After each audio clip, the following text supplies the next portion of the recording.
All right, class, hello. 3, 2, 1, give me your attention. All right, we have a new student here today.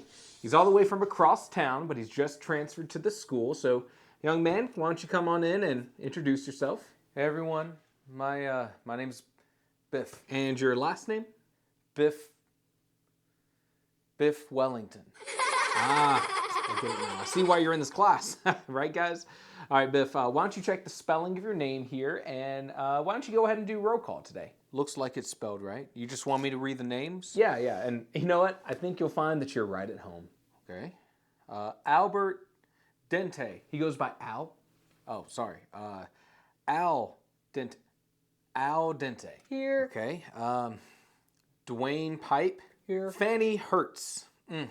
That's unfortunate. Ferris Wheeler. Fonda Boys. Here. It's not going to age well. And all here. Ivan, how do you pronounce that? It's pronounced with a long O. It's a long O, okay. Ivan Oder. Jerry Atrick. Okay. Ken Dahl. Randall Pitt. Oh, that one's not bad. Oh, he goes by his initials. Why? It just seems so avoidable. R.M. Pitt, Russell Sprout, Tom Toe. Middle initial for him. Tom A. Toe, Wanda Wren, I think she's late. okay, and Xander Benedict.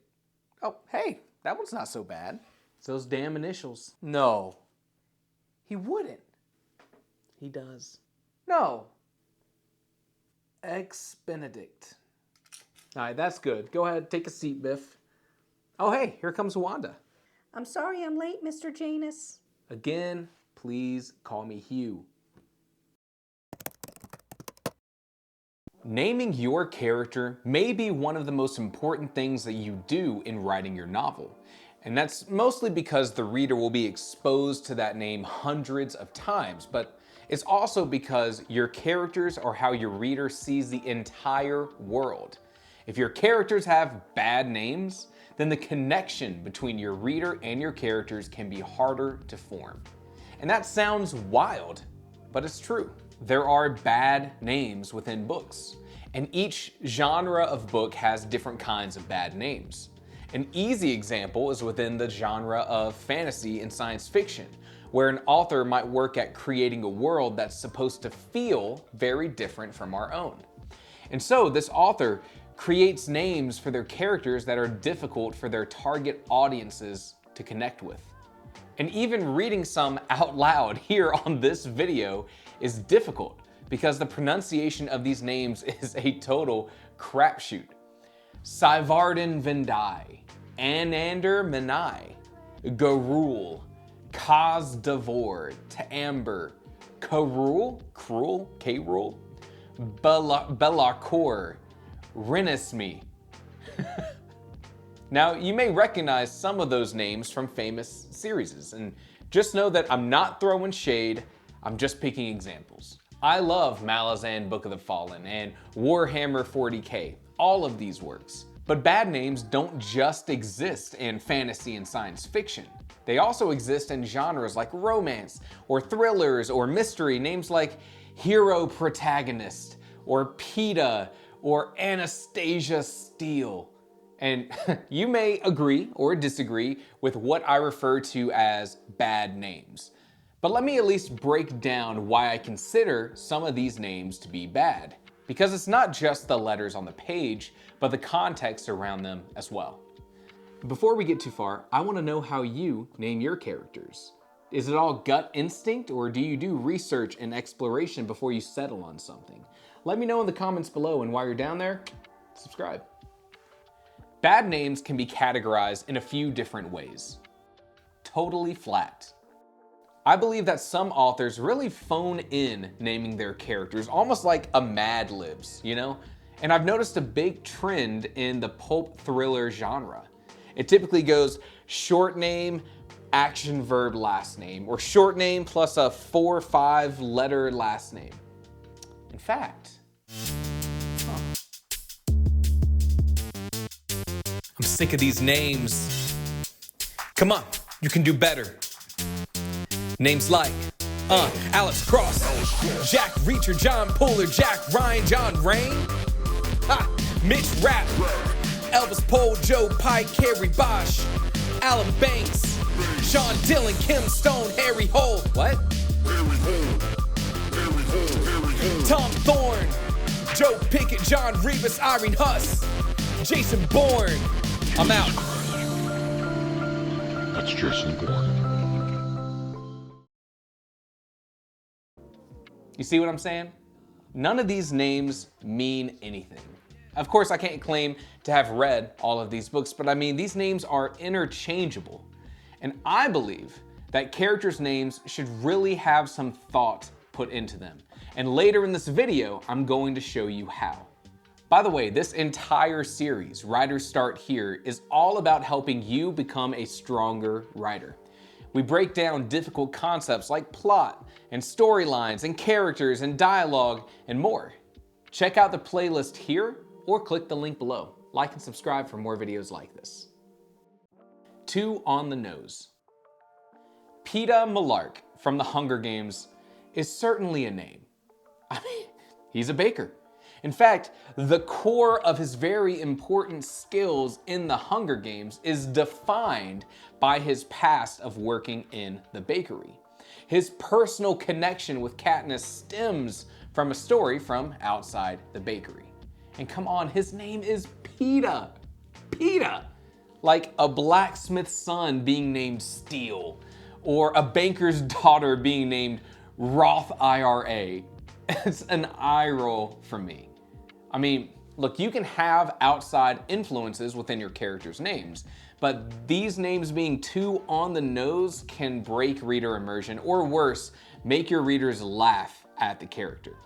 Now, you could say that names like this are tongue-in-cheek. Peeta is on the nose because the author was being cute with it. But that doesn't work if the rest of the book is taken seriously. If there was an elf within The Lord of the Rings named Pointy Ears McGee, you wouldn't say that J.R.R. Tolkien was making a satire.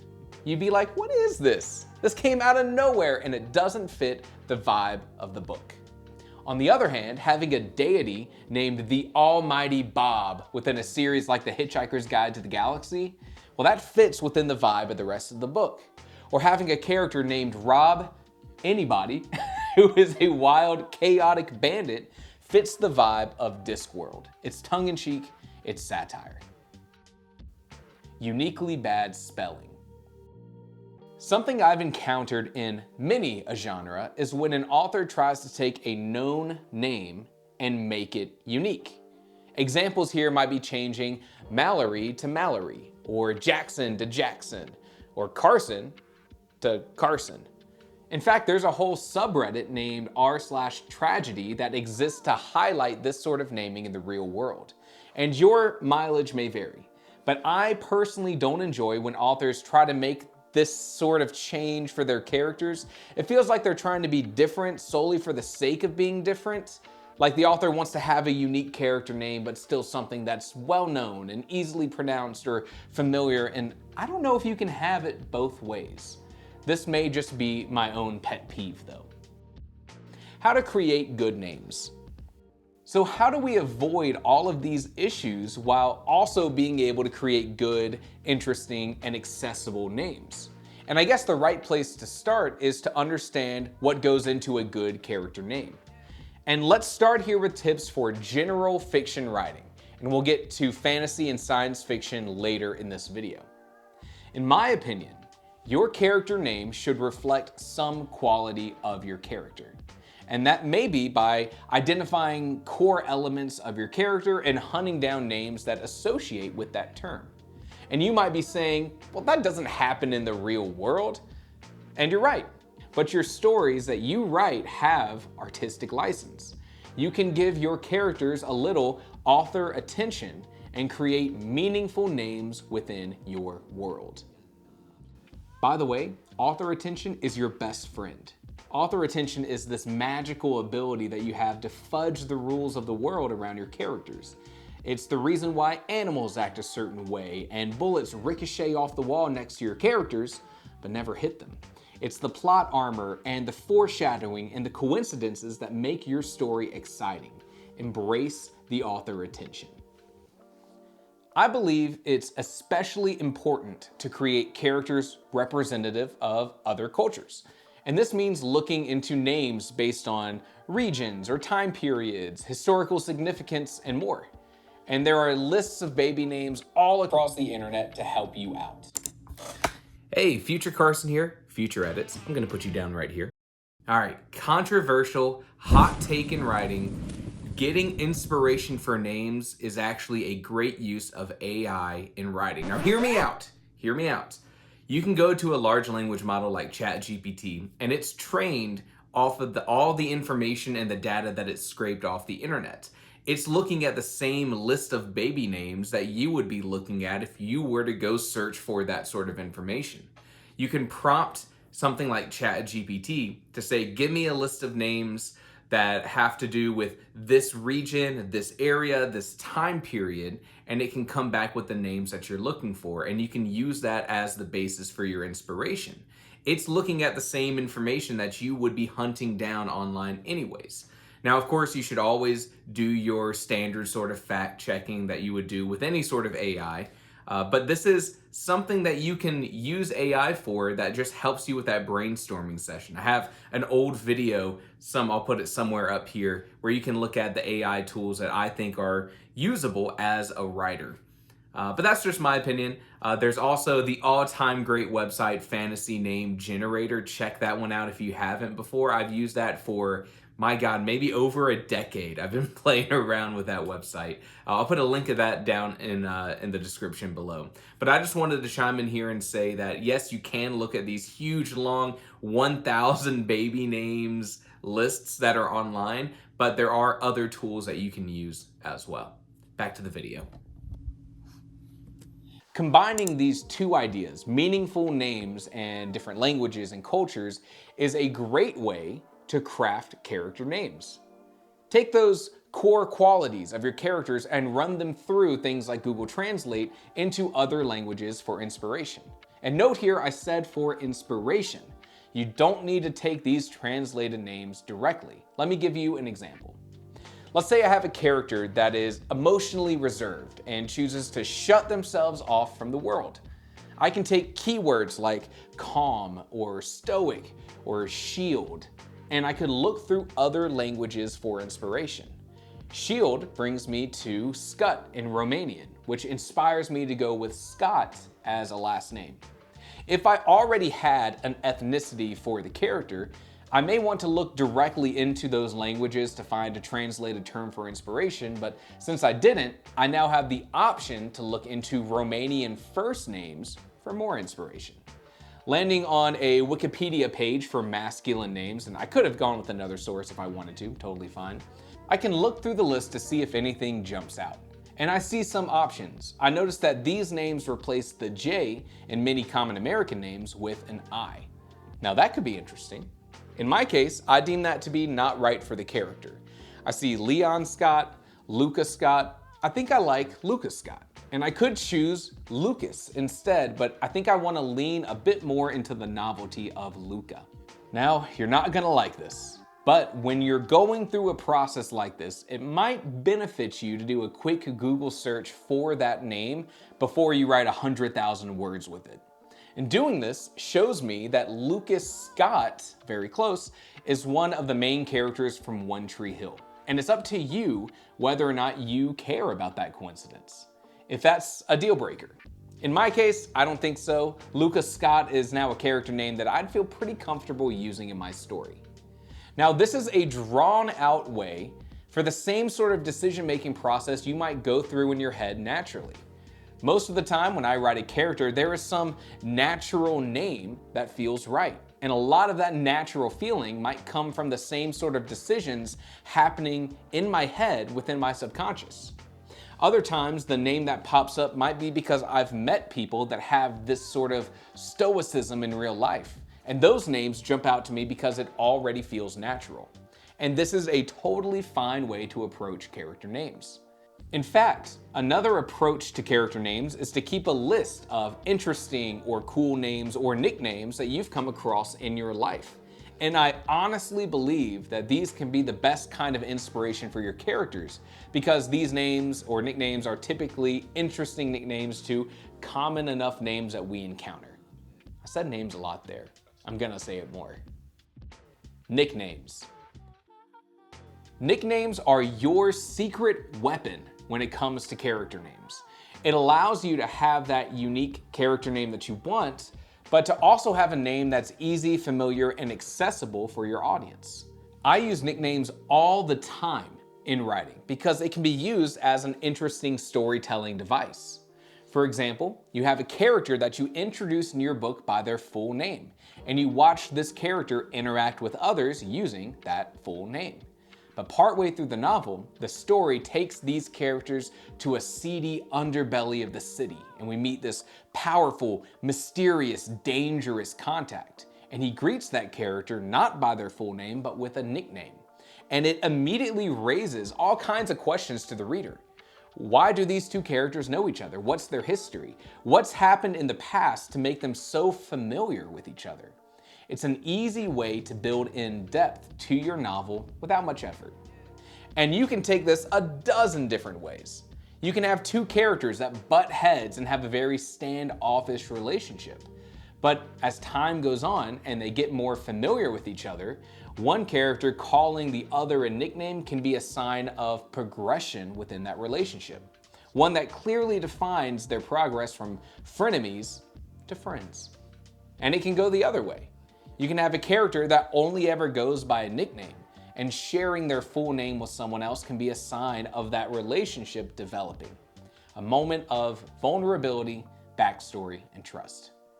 One of the greatest character names in fiction to me is Andrew Ender Wiggin. A common enough name that fits within the world of the novel, but a nickname that feels totally unique in storytelling and thematically appropriate. Read this book if you haven't. It's like a masterclass in all aspects of writing. Link below. The entire Ender's Game book uses nicknames all over the place. It features characters from different cultures from all over the world packed into a battle school. And the kids naturally resolve to using nicknames for each other. And it's almost always nicknames either built on their culturally different names or some sort of character trait. Ender, Bean, Crazy Tom, Hot Soup, Dumper, all names incredibly different from each other, have some hint of who that character is, and they all feel very natural for the setting of the story. Use nicknames. Fantasy and science fiction. All right, so fantasy and science fiction are more difficult. You can use all of the tips mentioned before, but these genres are typically more difficult to create names with because you're creating entire worlds. Your story isn't just some thriller set in Chicago. It's an entirely different world with new cultures, new races, histories, and names play a huge part in establishing the differences between those elements. And that means that your world building and your character naming kind of work together. I have a great video that explores this concept by looking at Memory, Sorrow, and Thorn by Tad Williams, and how he uses unique letter pairings to help the reader understand what characters belong to what cultures. Check it out here. And one of the things that you can do to assist your world building is to take inspiration from real world cultures. And that's what so many of the greats do. The Wheel of Time by Robert Jordan is known for this. Jordan puts a lot of effort into bringing history and style and distinction to the different cultures in his series. George R.R. Martin has been very clear in his influence of European and Asian histories in his series A Song of Ice and Fire. And when it comes to names, Martin mentioned that he previously subscribed to the writing advice that no two characters should start with the same letter so that readers could better differentiate those characters. But he was going to have more than 26 characters, so of course he couldn't follow that rule. And when he was looking at European history, he noted how much of that history was just the history of Georges and Edwards and these reoccurring names that so many rulers had. So he decided that in his world, he would replicate that. Characters with names of their ancestors, characters with family names that resembled each other. And now, let's look at these two series, A Wheel of Time and A Song of Ice and Fire, and see what we can learn, because there's a lot to learn between the two. If you are writing a fantasy series that wants to seem realistic and grounded, then I think it's totally fair to follow in the footsteps of Martin. You can have real-world names within your stories that do not feel out of place. Jon Snow, Jaime Lannister, Robb, Catelyn, all familiar names. The names that Martin created to exist alongside these names rarely introduce strange syllables or letter pairings. We have Bronn and Sansa and Stannis. And main characters that do have this more fantasy-styled name might have a nickname. Daenerys is Dany. She's even called Dany through the narration. And if that's not your style, then you can go the route of Robert Jordan with A Wheel of Time. Rand al'Thor is a fantastic name for a main character. It's easy to pronounce, it's easy to read, and it's just one letter off from a name that you're already familiar with. Rand is just Randy minus the Y. Mathis and Perrin are names that are not far off from other names that you know, like Matthew or Perry. Oh, wait a minute. But then, Jordan introduces Nynaeve and Egwene, names that definitely have this more like fantasy vibe. And oh, how many times I've had people ask me how to pronounce those names. That's the true issue with fantasy names. You could also go the route of Dune with Paul Atreides. Easy first name, fantasy last name. Oh, but do not get me started on how dumb of a name Duncan, Idaho is. Duncan, Idaho. I'm sorry, Jason. In fantasy and science fiction, you have full control. The names of your characters are only as complex or simple as you want them to be. But keep the reader in mind. Steven Erikson, in his series Malazan Book of the Fallen, is a great example of high fantasy names that, mostly, are easy to decipher. Animander Rake and Quick Ben and Karsa Orlong. However, the more removed you get from sentient or human-like people, the more strange the name gets. Like this name for this creature. And that's something purposeful that you can do. That video on Memory, Sorrow, and Thorn, right here, explores that concept with the troll people of Austin Ard. Shout out to Benedict. Do you have any questions or tips or techniques that you want to share when it comes to naming your characters? Post them below. Look, we have some great conversations in the comments of each video, so always check below for more information. Like and subscribe for more videos like this, and check out my website, writingtheory.com, for more tips on naming your characters. And as always, thank you for watching.